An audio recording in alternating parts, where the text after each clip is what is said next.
আপনি তার বাড়ি জিয়ারত করতে দিবেন না? এই দেশের জন্য সবকিছু করলো স্যার স্যারকে ফোন দেন একটা। এই দেশের জন্য যে সবকিছু করলো তার কবরটা জিয়ারত করা যাবে না আজকে। আমি তার জন্য কোরআন শরীফ খতম করছি। আপনি কি জিয়ারত করতে আসছেন? হ্যাঁ আমি জিয়ারত করতে আসছি। আমি বঙ্গবন্ধুর জন্য কোরআন শরীফ খতম করছি। মাফ করো ওই আল্লাহ। কথা বলুন না তুমি। এই আপনি কি পাগল হইছেন নাকি? একদম মাথা নষ্ট হয়ে আমি গেছে। বঙ্গবন্ধুর কবরটা জিয়ারত করে যাবে না আজকে। যেই দেশের জন্য সবকিছু করছে, যেই দেশের জন্য জীবন দিয়েছে, তার কবরটা যদি জিয়ারত না করা যায় কে পারবে? এই 15 আগস্ট তার কবরটা জিয়ারত করা যাবে না। ছেলেপেলে কই দেন? আপনার নাম কি? আল্লাহর কাছে বিচার দেবো, আল্লাহর কাছে। আমার নাম মাওলানা ওলিউল্লাহ। কোন জায়গা থেকে আসছেন? আমি আসছি বরিশাল পিরোজপুর থেকে। ভাই শুনেন, এখানে কি জিয়ারতের উদ্দেশ্যে? আমি জিয়ারতের উদ্দেশ্যে আসছি।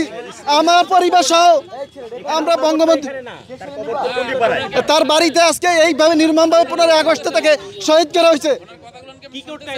আমি আসছি তার জন্য কোরআন শরীফ খতম করছি।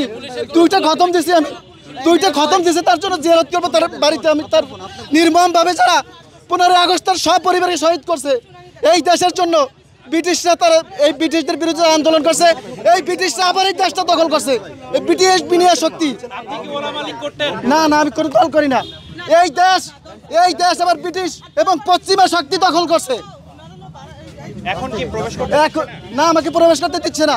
আপনি কি প্রবেশ করতে এসেছিলেন? যে আমি তার জন্য কোরআন শরীফ খতম দিছি, দোয়া করবো। আমি এই জন্য আসছি তার পরিবারের জন্য। স্ত্রী নিয়ে এসেছেন? হ্যাঁ, আমি আর স্ত্রী আমার 3 সন্তান সহ আসছি। এখানে জানেন না এখানে বাধা আছে বা এখানে এলে সমস্যা? কেন বাধা হবে এটা আমরা জানি নাকি? সারা বছর তো এখানে সবসময় ঢুকে একজন মানুষ মারা গেছে, তার কবর জিয়ারত করলে এমন কি ক্ষতি হবে? এখানে তো তার কবর না, কবর তো তার পরিবারের সবাই তো এখানে নির্মমভাবে শহীদ হয়েছে এই 15 আগস্টে। আপনার নাম কি? আপনার নাম? আমার নাম মাওলানা ওলিউল্লাহ। আপনি কি উলামা লীগ করতেন? না না, আমি কোনো দল করি না। আমি এই দেশকে ভালোবাসি। আমি এই দেশ আবার ব্রিটিশ এবং পশ্চিমা শক্তি দখল করছে। এই দেশ আবার ঠিক মীর জাফর যেভাবে এই দেশকে নিয়ে করছে, ভাই ওনার বউ বলতেছে এই ভিডিওটা না নিতে, কারণ উনি এমনভাবে শহীদ করা হয়েছে। এই তাদের জন্য আমি কোরআন শরীফ খতম দিয়েছি। আমি একটু তাদের আখেরাতের জন্য দোয়া করা চাইছিলাম তাদের বাড়িতে যাই। আপনি এই ছোট ছোট বাচ্চা নিয়ে কেন এলেন? যে ছোট বাচ্চা নিয়ে কেন? আমার ছোট আমরা পরিবার সাধারণ আমরা গরিব মানুষ থাকি, আসছি। আমি আপনার ওয়াইফ তো বলছে আপনার মাথায় সমস্যা আছে।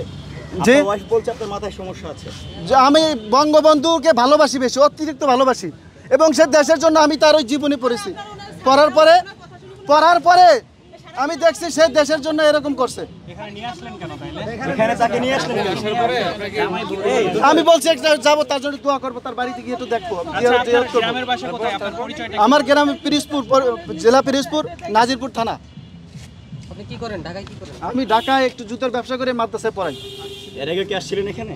এর আগে না, এখানে আসিনি। আমি ঢাকায় আসছি, এই 1 মাস হয়েছে ঢাকায় আসছি। আপনি কি আওয়ামী লীগের কোনো না না, আমি কোনো কোনো কিছু আমি করি না। আমি বঙ্গবন্ধুকে এবং তার সহপরিবারকে এই 5 আগস্টে যে তার নির্মমভাবে হত্যা করছে, এই দেশের জন্য যে সব কিছু দিল, আজকে তার কবরটা জিয়ারত করা কেন নিষেধ হবে?